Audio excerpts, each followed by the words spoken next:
Oggi i nostri pescatori dell'OP di Trapani e delle isole Egadi ci hanno portato delle sarde. La sarda è un pesce veramente interessante che puoi mangiare fresco, puoi conservare sotto sale, quindi un pesce molto versatile. Voglio ricordare, perché questa cosa per me è molto importante, la sostenibilità di questa pesca che fanno questi pescatori, nel rispetto del mare e della riserva. E allora, come prepariamo questo piatto? Allora, anche questo è un piatto molto legato alla tradizione della nostra terra. Questa che proporremo oggi è un primo piatto ed è la cosiddetta pasta alla paolina, o anche conosciuta come pasta alla palina, che si fa con le sarde. In questo caso noi abbiamo delle sarde fresche, ma come hai detto tu, siccome le sarde si possono anche conservare, si possono utilizzare anche le sarde sott'olio e quindi anche farle quando non troviamo le sarde fresche. Quindi vediamo qui tutti i nostri ingredienti principali, appunto le sarde, l'aglio rosso di Nubia e lo scalogno, l'uva passa e il pinoli, il passato di pomodoro che possiamo anche sostituire con il concentrato, le sarde salate, il broccoletto e la nostra pasta. Quindi iniziamo con il nostro soffritto, che sarà fatto a base di aglio rosso di Nubia e di un po' di scalogno, che andremo a tritare insieme. Io faccio partire l'olio. Così lo scaldiamo per bene. Olio extravergine d'oliva, sempre della nostra Trapani.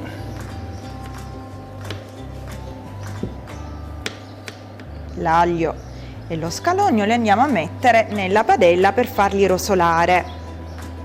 Ma diciamo una curiosità su questo piatto: in questa ricetta nasce all'interno del convento di San Francesco di Paola a Palermo, quindi i frati paolini che hanno inventato questa ricetta perché loro non potevano mangiare carne, anche perché era molto costosa la carne, e quindi cercavano di realizzare queste ricette col pesce, e il buon frate, avendo le sarde, decise di fare questa pasta unendo quindi il pesce a diciamo i prodotti della terra, in questo caso il nostro cavolo.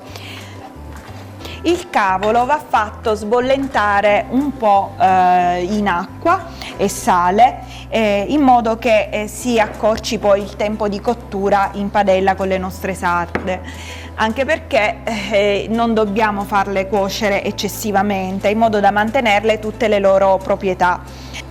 Aggiungiamo al nostro soffritto anche un pezzettino di sarda salata, che gli va a dare una sapidità maggiore al nostro piatto, che scioglieremo nell'olio della nostra base. Andiamo a mettere le nostre sarde.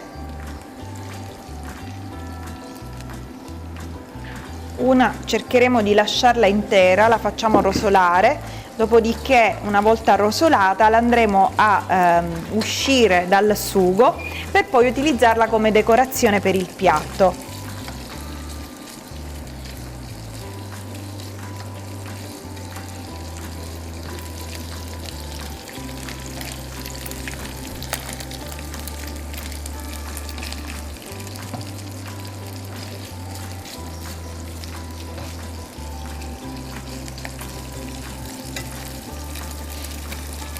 Aggiungiamo un po' di prezzemolo.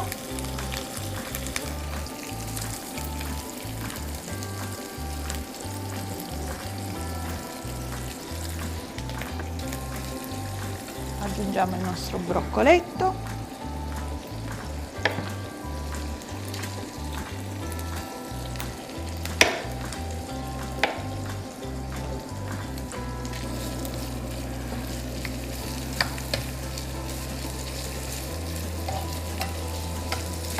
Comincio a preparare la pasta? Sì, cominciamo a preparare la pasta. Aggiungiamo un pizzico di cannella.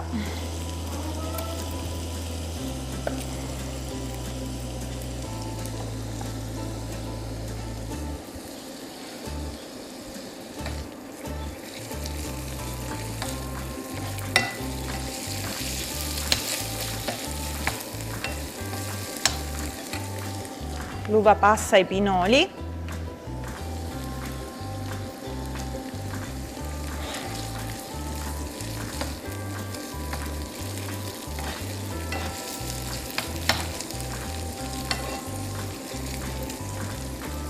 La nostra passata di pomodoro o il concentrato, come preferite, in base anche a quello che avete disponibile.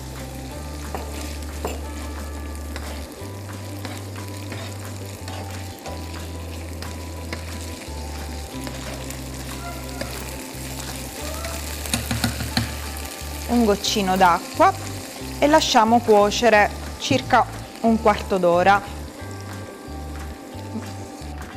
La pasta è pronta. Eccoci qua.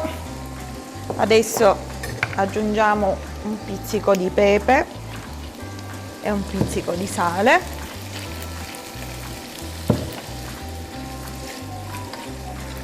E andiamo ad amalgamare la nostra pasta con il nostro sugo.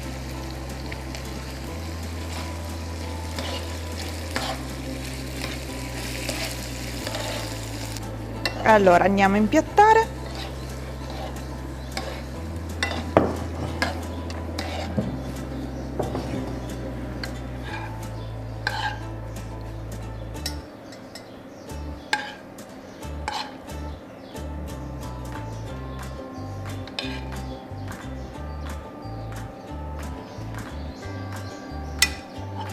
Aggiungiamo i nostri filetti di sarda che prima avevamo lasciato nel piatto. Ed ecco qua, il nostro piatto è pronto. Questo è un piatto che si può realizzare insomma con un basso costo, perché come abbiamo detto partiamo da una materia prima che comunque ha un costo abbastanza irrisorio, quindi qui siamo intorno a 1,20 € a piatto. Quindi un ottimo piatto. Quindi sostenibile Sostenibile due in tutti i volte. sensi, quindi sia per come vengono trattate le materie prime che appunto per il costo in sé del piatto. Quindi buon pescato siciliano. Buon appetito.